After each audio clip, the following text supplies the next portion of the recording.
அனைவருக்கும் வணக்கம். நாம் இந்தியன் பாலிட்டி பார்த்துட்ருக்கோம். இந்த கிளாஸ் இல்லாமல் யூனியன் பப்ளிக் சர்வீஸ் கமிஷனை பற்றி பார்க்க போகிறோம். நாம் இந்தியன் பாலிட்டியில் கான்ஸ்டியூஷனல் பாடிஸ், அதாவது அரசியலமைப்பு சார்ந்த அமைப்புகளை பற்றி பார்த்துட்ருக்கோம். அதில் நாம் இன்றைக்கி பார்க்க போகிறது யூனியன் பப்ளிக் சர்வீஸ் கமிஷன் அப்படிங்கிற ஒரு constitutional body. So union public service கமிஷன்னா என்ன? யூபிஎஸ்சி எக்ஸாம், ஒரு ஐஏஎஸ் ஆஃபீஸர், ஒரு ஐபிஎஸ் ஆஃபீஸரை உருவாக்கக்கூடிய ஒரு எக்ஸாமினேஷன், ஒரு சிவில் சர்வீஸ் எக்ஸாமினேஷன் சொல்லுவாங்க. ஸோ தமிழ்நாடு அளவில் எப்படி ஒரு டிஎன்பிஎஸ்சி சொல்லுவாங்களோ அது போல் இந்திய அளவில் யூபிஎஸ்சி எக்ஸாம் சொல்லுவாங்க. யூனியன் பப்ளிக் சர்வீஸ் கமிஷன்னா என்ன அப்படிங்கிறத இந்த கிளாஸில் நம்ம பார்க்க போகிறோம். இதை பார்ட் 14 சொல்லுது. அரசியலமைப்பில் நம்ம நிறைய பார்ட்ஸ் பார்த்துருப்போம். மொத்தம் 25 பார்ட்ஸ் இருக்கும். அதில் யூனியன் பப்ளிக் சர்வீஸ் கமிஷனை பற்றி பார்ட் 14 சொல்லியிருப்பாங்க. இந்த யூனியன் பப்ளிக் சர்வீஸ் கமிஷன் இதோடைய காம்போசிஷன் என்ன அப்படின்னு பார்க்கும்பொழுது, ஒரு சேர்மன் இருப்பார், அவர் கீழே சில மெம்பர்ஸ் இருப்பாங்க. இந்த மெம்பர்ஸுடைய ஸ்ட்ரென்த் என்ன, அதாவது எத்தனை மெம்பர்ஸ் இருக்கணும், அந்த எண்ணிக்கை என்ன அப்படிங்கிறத கான்ஸ்டியூஷனில் மென்ஷன் பண்ணல அப்படின்னு சொல்கிறாங்க. நோ ஸ்ட்ரென்த் இன் கான்ஸ்டியூஷன் அப்படின்னு சொல்கிறாங்க. அதே போல் அவங்களுடைய குவாலிஃபிகேஷன் என்ன, இந்த தகுதிகளை பெற்றிருந்தால் அவங்க ஒரு யூபிஎஸ்சி கமிஷனுடைய ஒரு மெம்பர் ஆகலாம் அப்படின்னு ஒரு குவாலிஃபிகேஷன் இருக்கு இல்லையா? ஸோ அதுவுமே கான்ஸ்டியூஷனில் அரசியலமைப்பில் மென்ஷன் பண்ணலை அப்படின்னு சொல்கிறாங்க. Qualification and strength no mention in constitution அப்படின்னு சொல்கிறாங்க. சரி, இந்த சேர்மனையும் மெம்பர்ஸையும் யார் அப்பாயிண்ட் பண்ணுவாங்க? பிரசிடென்ட் தான் அப்பாயிண்ட் பண்ணுவாங்க அப்படின்னு சொல்கிறாங்க. Appointed by president. அது மட்டும் இல்லாமல் one of the member should be government officers. கான்ஸ்டியூஷனில் என்ன மட்டும் சொல்லியிருக்காங்க அப்படின்னு பார்க்கும்பொழுது, கான்ஸ்டியூஷனில் இத்தனை மெம்பர்ஸ் இருக்கணும், அதோட ஸ்ட்ரென்த் என்னன்றது டிஃபைன் பண்ணல. அதே போல் அவங்களோட குவாலிஃபிகேஷன் என்னங்கிறது டிஃபைன் பண்ணல. என்ன சொல்லியிருக்காங்களாம்? One of the members. இப்போ ஒரு 20 பேர் யூபிஎஸ்சியில் மெம்பர்ஸாக இருக்காங்க அப்படின்னா அதில் பாதி கவர்மெண்ட் ஆஃபீஸர்ஸாக இருக்கணும். மீதி பாதியை நீங்கள் எப்படி வேணாலும் நீங்கள் செலக்ட் பண்ணிக்கங்க. நீங்கள் உங்களுடைய விருப்பத்தின் பேரில் இவரெல்லாம் இந்த அமைப்பில் இருக்கலாம், மெம்பர்ஸாக இருக்கலான்றது உங்களுடைய விருப்பம். ஆனால் அதில் பாதி பேர் கவர்மெண்ட் ஆஃபீஸர்ஸாக இருக்கணும். அதுவும் அவங்க 10 வருஷம் எக்ஸ்பீரியன்ஸ் இருக்கணும், 10 வருஷம் அவங்க கவர்மெண்ட் ஆஃபீஸராக இருக்கணும். அப்போ தான் நீங்கள் யூபிஎஸ்சியில் ஒரு மெம்பர் தான் இருக்க முடியும் அப்படின்னு சொல்கிறாங்க. சரி, உங்களுடைய டென்யூர், பதவிக்காலம் பார்க்கும்பொழுது 6 வருஷம். 6 வருஷம் ஒரு மெம்பராகவோ ஒரு சேர்மனாகவோ இருக்கும்பொழுது 6 வருஷம் அவங்க அந்த பதவியில் இருக்கலாம். அதே போல் 65 வயது வரைக்கும் அவங்க பதவியில் இருக்கலாம் அப்படிங்கிறது நம்ம இங்கே பார்க்குறோம். அதன் பிறகு ஆக்டிங் சேர்மன் நம்ம பார்த்துருப்போம். எல்லா துறைகள்லையும் ஆக்டிங் சேர்மன் ஒன்று வச்சுருப்பாங்க. எதுக்காக? இன்கேஸ் சேர்மனுக்கு ஏதாவது ப்ராப்ளம் வருது, அவரால் அந்த பெர்ஃபார்ம் பண்ண முடியல அப்படிங்கிற சமயத்தில் ஒரு சேர்மன் ஒன்று நியமிப்பாங்க இல்லையா? ஸோ அது எப்படின்னு பார்க்கும்போது, இவர் இந்த ஆக்டிங் சேர்மனையும் பிரசிடென்ட் தான் அப்பாயிண்ட் பண்ணுவார். யார் அப்பாயிண்ட் பண்ணுவாங்க? வெளியிலேருந்து ஒருத்தரை கூப்பிட்டு சேர்மன் அப்பாயிண்ட் பண்ண மாட்டாங்க. அந்த மெம்பர்ஸ்லேயே யூபிஎஸ்சி மெம்பர்ஸ் இருப்பாங்க இல்லையா? இந்த மெம்பர்ஸ்லேயே இருக்கிற ஒருத்தரை சேர்மனாக அப்பாயிண்ட் பண்ணுவாங்க. எப்போ சேர்மன் அவருடைய பதவி காலியாக இருக்கும்பொழுது, அவர் ரிட்டையர் ஆகி போயிட்டார், மேலே இருக்க மாதிரி 65 வயசோ இல்லை 6 வருஷம் அவருடைய அந்த பீரியடு டென்யூர் முடிஞ்சதுக்கு பிறகு அவர் ரிட்டையர் ஆகி போயிடுவார் இல்லையா? அப்போ அந்த சமயத்தில் திரும்ப எலெக்ஷன் திரும்ப ஒரு சேர்மன் அந்த இடத்துல அப்பாயிண்ட் பண்ணுறது வரைக்கும் ஒரு ஆக்டிங் சேர்மனாக ஒருத்தரை அப்பாயிண்ட் பண்ணுவாங்க. அதே போல் அனேபிள் டு பெர்ஃபார்ம், அவருக்கு உடம்பு சரியில்லாமல் போச்சுனாலோ இல்லை லீவில் போயிருந்தாலோ அந்த நேரத்தில் ஒரு ஆக்டிங் சேர்மனை அப்பாயிண்ட் பண்ணுவார். யார்? பிரசிடென்ட்டு. யார் அப்பாயிண்ட் பண்ணுவார்? அந்த மெம்பர்ஸில் தான், யூபிஎஸ்சி மெம்பர்ஸில் யாராவது ஒருத்தரை ஆக்டிங் சேர்மனாக அப்பாயிண்ட் பண்ணுவார் அப்படிங்கிறத பார்க்குறோம். அவர் பர்மனெண்ட் கிடையாது. அந்த ஆக்டிங் சேர்மனாக இருக்கார் இல்லையா, அவர் பர்மனெண்ட் கிடையாது, அவர் டெம்பரவரி தான். அடுத்த சேர்மன் வர வரைக்கும் அவர் டெம்பரவரியாக இருப்பார். எப்படி நாம் பிரசிடென்ட் பார்ப்போம் இல்லையா? பிரசிடென்ட்டுடைய அவர் வேக்கண்ட் ஃபால் ஆகும்பொழுது ஒரு ஆக்டிங் பிரசிடென்ட் வச்சுருப்பாங்க. அதன் பிறகு நியூ சேர்மனை உருவாக்குறதுக்கு பிறகு அப்பாயிண்ட் பண்ணதுக்கு பிறகு அவருடைய பொசிஷனுக்கு போயிடுவார், நம்ம பார்த்துருப்போம். இது இந்தியாவில். அடுத்ததாக ரிமூவல். இந்த சேர்மனையும் அந்த மெம்பர்ஸையும் எப்படி ரிமூவல் பண்ணலாம் அப்படின்னா, எனி பெய்டு எம்ப்ளாய்மெண்ட், இவர் அந்த பதவியில் இருக்கும்போது ஒரு மெம்பர்ஸோ ஒரு சேர்மேனோ இவங்க பதவியில் இருக்கும்போது யூபிஎஸ்சி கமிஷனில் அந்த பதவியில் இருக்கும்பொழுது வேறு ஏதாவது ஊதியம் பெறும் பதவிகளில் அவர் இருக்கும்பொழுது கவர்மெண்ட் ஆஃபீஸராகவோ, அதே போல் ப்ரைவேட்டில் அவர் இப்போ ஊதியம் பெறும் பதவிகள் இருக்கும்பொழுதும் அவர் ரிமூவ் பண்ணலாம். அதே போல் ஒப்பீனியன் ஆஃப் பிரசிடென்ட் நினச்சாலும் அவங்கள ரிமூவ் பண்ணலாம். இவர் செய்யக்கூடிய செயல்கள் எனக்கு திருப்திகரமானதாக இல்லை, இவருடைய வேலைகளில் எனக்கு திருப்திகரமானது இல்லை அப்படின்னு நினைக்கும் பொழுது பிரசிடென்ட் இவங்க 2 பேரையும் சேர்மனையும் மெம்பர்ஸையும் ரிமூவ் பண்ணலாம் அப்படின்னு சொல்கிறாங்க. அதே போல் இண்டிபெண்டன்ஸ், இந்த யூபிஎஸ்சி கமிஷன் அப்படிங்கிறது ஒரு இண்டிபெண்டன்ஸ் கமிஷன், ஒரு இண்டிபெண்டன்ட் அமைப்பு, சுதந்திரமான அமைப்பு. எதுக்காக இதை சுதந்திரமான அமைப்பாக வச்சுருக்காங்க அப்படின்னு பார்க்கும்பொழுது so UPSC exam UPSC commission அப்படிங்கிறது ஒரு ஐஏஎஸ் ஆஃபீஸர்களையும் ஒரு ஐபிஎஸ் ஆஃபீஸர்களையும் உருவாக்கக்கூடிய ஒரு அமைப்பு இது. ஸோ இது வந்து சுதந்திரமாக செயல்பட்டால் தான் நல்ல அதிகாரிகளை வந்து உருவாக்க முடியும். இது அரசாங்கத்தினுடைய கட்டுப்பாட்டில் இருக்கும் பொழுது அது சுதந்திரமாக செயல்பட முடியுமா? அதன் காரணமாக இதை ஒரு இண்டிபெண்ட் அமைப்பாக வந்து வச்சுருக்காங்க. ஒரு இண்டிபெண்ட் அமைப்பு. இதோடைய அலோவன்ஸ் அண்ட் சேலரி, இதில் வேலை செய்கிறாங்க இல்லையா, இந்த சேர்மன் ஆகட்டும், மெம்பர்ஸ் ஆகட்டும், இவங்களுடைய சேலரிஸ், ஊதியமாகட்டும், இவங்களுடைய பென்ஷன் ஆகட்டும், இவங்களுக்கு ஏற்பட்ட செலவுகள் ஆகட்டும், இது எல்லாமே எங்கே கொண்டு வருவாங்க, எங்கேருந்து பெறுவாங்க அப்படின்னா கான்சாலிடேட்டட் ஃபண்ட். இந்த நிதியிலிருந்து தான் கான்சாலிடேட்டட் ஃபண்டுன்னு சொல்லுவாங்க. இந்த நிதியிலிருந்து தான் அவங்களுக்கான சம்பளமாகட்டும், அலோவன்ஸ் ஆகட்டும், எதுவாக இருந்தாலும் அவங்களுக்கு கொடுக்கப்படும் அப்படின்னு சொல்கிறாங்க. இந்த கான்சாலிடேட்டட் ஃபண்ட்னா என்ன அப்படிங்கிறது நான் தனியாக வந்து ஒரு கிளாஸ் எடுத்திருக்கேன். பார்க்காதவங்க அதை போய் பாருங்கள். ஸோ அதில் பார்த்தீங்கன்னா இந்த கான்சாலிடேட்டட் ஃபண்ட் என்ன அப்படிங்கிறது தெளிவாக புரியும். அதன் பிறகு after ceasing not eligible for government employment, ரொம்ப முக்கியமான வார்த்தைங்க இது. என்னென்னா ஒரு யூபிஎஸ்சி கமிட்டியுடைய சேர்மனாவோ மெம்பராகவோ ஒருத்தர் இருக்காருன்னு வச்சுங்களேன். இப்போ வந்து சேர்மனாக ஒருத்தர் இருக்கார். இப்போ நான் தான் வந்து சேர்மனாக இருக்கேன். எனக்கு வந்து ஒரு 6 வருஷம் என்னுடைய பதவி காலம் முடியுது. அதே போல் 65 வயசு எனக்கு ஆகிடுச்சு. நான் வந்து ரிட்டையர் ஆகிட்டேன். இதன் பிறகு நான் ஏதாவது ஒரு கவர்மெண்ட் ஆஃபீஸரில் என்னை வந்து அப்பாயிண்ட் பண்ணலாமா அப்படின்னு கேட்டிங்கன்னா பண்ண முடியாது. அதன் பிறகு நான் எந்த ஒரு அரசு பதவியும் என்னால் வகிக்க முடியாது அப்படின்னு சொல்கிறாங்க. எதுக்காக? இப்போ நான் வந்து யூபிஎஸ்சி சேர்மனாக இருக்கேன். என்கிட்ட வந்து எக்ஸாம் நடக்குது. என்கிட்ட படித்தவங்க நிறைய பேர் இருப்பாங்க இல்லையா, இந்த எக்ஸாம் எழுதணுமா ட்ரைனிங் கொடுக்குறவங்க எத்தனை ஐஏஎஸ் ஆஃபீஸர் இருப்பாங்க. இப்போ அவங்க நாடு முழுவதும் வந்து பணியில் இருப்பாங்க. நான் இப்போ அங்கே போகும்பொழுது இந்த டேர் ஆகிட்டு அங்கே ஒரு பதவியில் போகும்பொழுது நான் அவங்களை இன்ஃப்ளூயன்ஸ் பண்ணலாம் இல்லையா. நான்லாம் அவங்களுக்கு ஒரு காலத்தில் சேர்மனாக இருந்திருக்கேன், நான் சொல்கிற மாதிரி இதை செய் அப்படின்னு இன்ஃப்ளூயன்ஸ் பண்ணலாம் இல்லையா.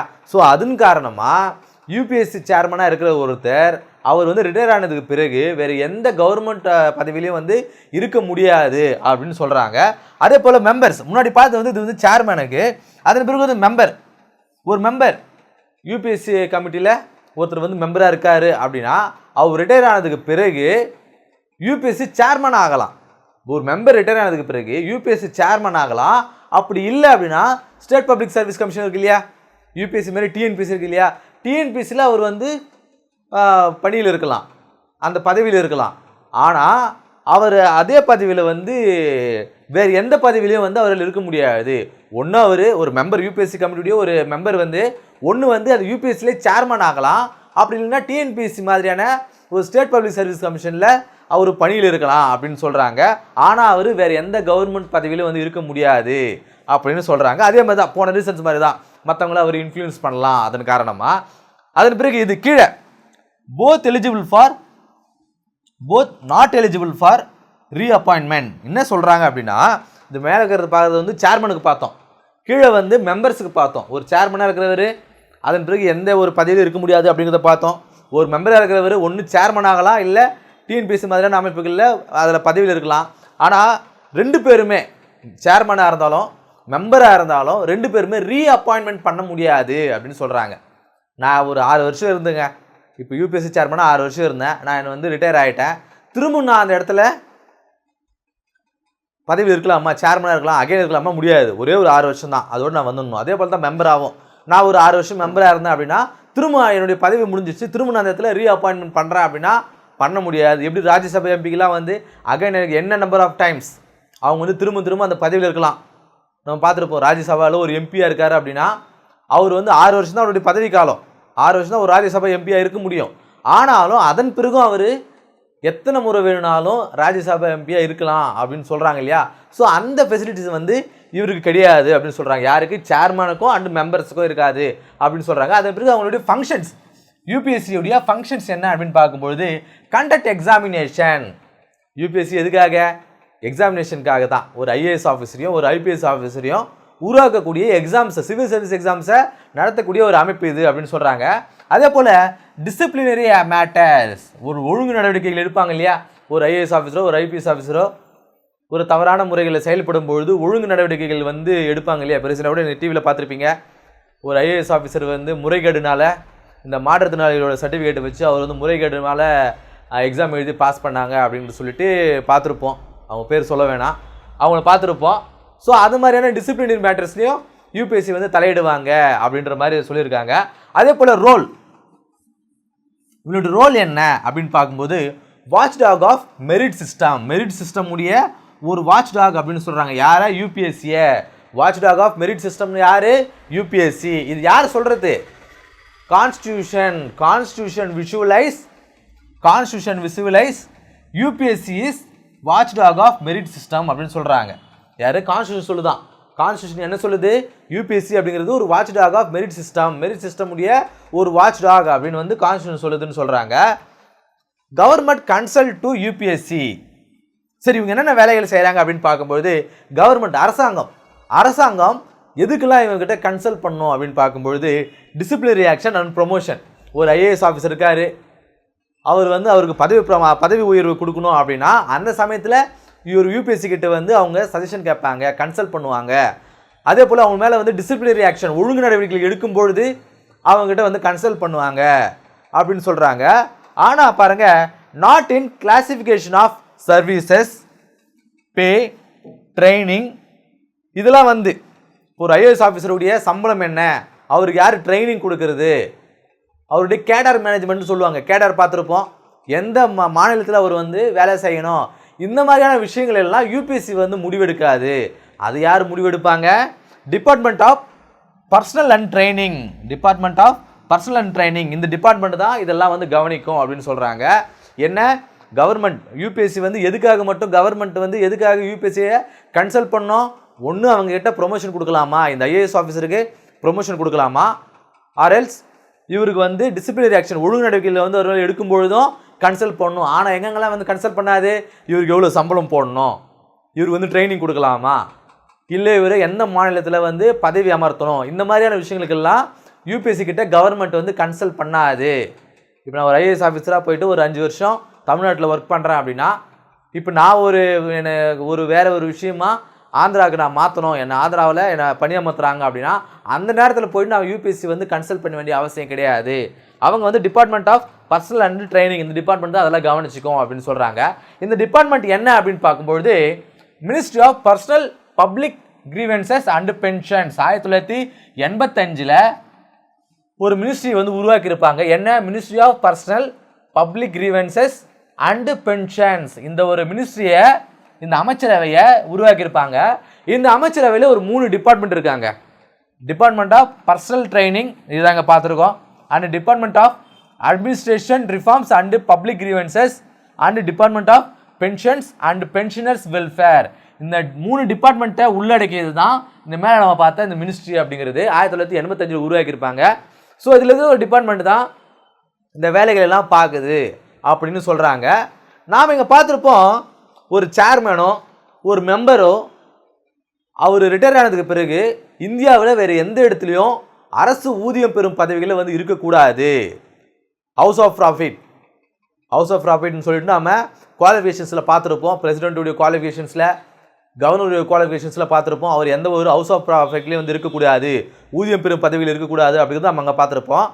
ஆனால் பாருங்கள், 1979 ஏஆர் கிட்வாய் அப்படிங்கிறவர் பீகாருடைய கவர்னராக வந்து அப்பாயிண்ட் ஆகிறார். 1979 ஏஆர் கிட்வாய் அப்படிங்கிறவர் பீகாருடைய கவர்னராக வந்து அப்பாயின்மெண்ட் பண்ணுறாங்க.